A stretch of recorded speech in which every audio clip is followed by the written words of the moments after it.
C'est aussi la Cour africaine des droits de l'homme qui estime ce mercredi que la commission électorale indépendante est déséquilibrée. La Cour qui avait été saisie par l'opposition ivoirienne en septembre dernier ordonne à la Côte d'Ivoire de réformer la CEI. La Côte d'Ivoire qui a par ailleurs retiré sa déclaration de compétence de la Cour, dénonçant des agissements intolérables. Yéli Traoré.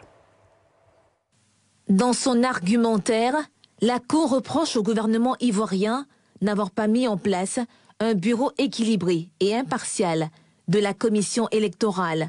Les juges indiquent a fortiori que les présidents de toutes les commissions électorales indépendantes sont des militants et cadres en faveur du parti présidentiel, le RHDP. Pour la Cour, le gouvernement ivoirien n'a pas désigné un organe électoral qui garantit la confiance du public et du corps électoral. La Cour a conclu que l'État défendeur avait violé son obligation de créer un organe électoral indépendant et impartial et avait par voie de conséquence violé son obligation de protéger le droit des citoyens de participer librement à la direction des affaires publiques de leur pays, ainsi que le droit à une égale protection de la loi.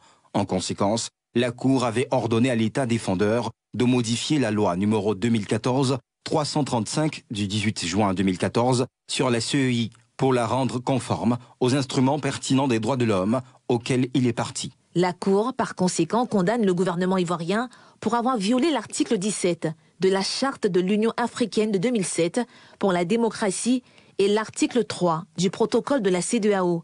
À cet effet, la Cour africaine des droits de l'homme et des peuples met en garde l'État de Côte d'Ivoire contre l'organisation de toute élection avant de lui avoir produit un rapport sur l'ordonnance prise dans le cadre de l'affaire qu'elle vient de trancher dans un délai maximum de 3 mois.